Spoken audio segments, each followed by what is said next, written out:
തിരുവനന്തപുരം സ്വദേശിയെ തമിഴ്നാട് അതിർത്തിയിൽ കഴുത്തറുത്ത് കൊലപ്പെടുത്തിയ നിലയിൽ കണ്ടെത്തിയ സംഭവത്തിൽ അന്വേഷണത്തിന് കന്യാകുമാരി എസ്.പിയുടെ നേതൃത്വത്തിൽ 8-അംഗ സംഘം ക്വാറി നടത്തിപ്പിന് ആവശ്യമായ വാഹനം വാങ്ങാൻ ചെന്നൈയിലേക്ക് പോയ ദീപുവിനെയാണ് കൊലപ്പെടുത്തിയത്. ദീപുവിന്റെ വാഹനത്തിൽ നിന്ന് ഒരാൾ ബാഗുമായി നടന്നുപോകുന്ന CCTV ദൃശ്യങ്ങൾ പുറത്തു വന്നിരുന്നു. നെയ്യാറ്റിൻകര സ്വദേശിയെ കേന്ദ്രീകരിച്ച് അന്വേഷണം നടക്കുന്നുണ്ട്.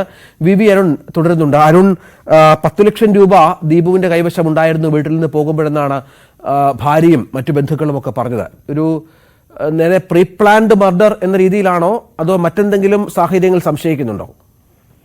കൃത്യമായ ആസൂത്രണത്തോടെ നടത്തിയ കൊലപാതകം തന്നെയാണ് പോലീസ് കരുതുന്നത്. കാരണം കൊല ചെയ്യപ്പെട്ട രീതി, കാറിൽ പിന്നിൽ നിന്ന് ആരോ കഴുത്ത് മുറിച്ച നിലയിലാണ് ദീപുവിന്റെ മൃതദേഹം കണ്ടെത്തിയത്. 10 ലക്ഷം രൂപയുമായി JCBയുടെ മണ്ണുമാന്തി യന്ത്രത്തിന്റെ സ്പെയർ പാർട്സ് വാങ്ങാൻ പോവുകയായിരുന്നു ദീപു. അത് അറിയാവുന്ന ആരോ ചെയ്തു എന്നാണ് ഇപ്പോൾ നിഗമനം. അതായത് അദ്ദേഹത്തിന്റെ എപ്പോഴും അദ്ദേഹത്തിനൊപ്പമുള്ള സ്ഥാപനങ്ങളുടെ സൂപ്പർവൈസറും സുഹൃത്തും അനിൽകുമാറാണ് സാധാരണ എപ്പോഴും കൂടെ പോകാറുള്ളത്. ഇന്ന് അദ്ദേഹം പോയില്ല. പകരം നെയ്യാറ്റിൻകരയിൽ നിന്ന് ഒരു JCB ഡ്രൈവർ ഒപ്പം കയറുമെന്ന് ദീപു പറഞ്ഞിരുന്നു. അയാളെ ചുറ്റിപ്പറ്റിയാണ് പ്രധാനമായ അന്വേഷണം നടക്കുന്നത്. അയാളെ കണ്ടെത്താനായിട്ടില്ല. ഈ വാഹനത്തിൽ നിന്ന് ഒരാൾ ഇറങ്ങിപ്പോകുന്നതിന്റെ CCTV ദൃശ്യവും പുറത്തു വന്നിരുന്നു. മാത്രമല്ല, നെടുമങ്ങാട്ടെ ഒരു വ്യാപാരിയുമായി ഈ സ്ക്രാപ്പ് ബിസിനസ്, ആക്രിക്കട, അതുമായി ബന്ധപ്പെട്ട ബിസിനസ്സും ദീപുവിനുണ്ടായിരുന്നു. അതിലൊരു തർക്കം ഒരാളുമായി, നെടുമങ്ങാട് സ്വദേശിയുമായി ഉണ്ടായിരുന്ന പരാതിയും പോലീസിനെ ബന്ധുക്കൾ നൽകിയിട്ടുണ്ട്. മാത്രമല്ല, മറ്റൊരു ഗുണ്ട 50 ലക്ഷം ആവശ്യപ്പെട്ട് ഭീഷണിപ്പെടുത്തി. അയാളാണോ ഇതിന് പിന്നെ സംശയവും കുടുംബാംഗങ്ങൾ കൊടുത്തും നിരവധി കാര്യങ്ങൾ പോലീസിന്റെ പരിഗണനയിലുണ്ട്.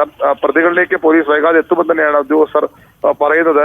1-2 പേർ കസ്റ്റഡിയിലുണ്ട്. വിവിൻ എന്നയാൾ ഇദ്ദേഹത്തിന്റെ സുഹൃത്തും അതുപോലെ തന്നെ കച്ചവട പങ്കാളിയും ഒക്കെയാണ് തക്കരെയുള്ള വിവിൻ കസ്റ്റഡിയിലുണ്ട്. പക്ഷെ വിവിനും നേരത്തെയും ഇദ്ദേഹവുമായിട്ട് നിരന്തരം ബന്ധം പുലർത്തുന്നതാണ്. അയാളുടെ കുടുംബാംഗങ്ങൾക്ക് സംശയമില്ല എന്ന് പറയുന്നത്. ഏതായാലും അങ്ങനെ രണ്ടുപേർ കസ്റ്റഡിയിലുണ്ട്. ഇന്ന് അറസ്റ്റ് ഉണ്ടാകുമെന്ന സൂചനയാണ് പോലീസ് നൽകുന്നത്.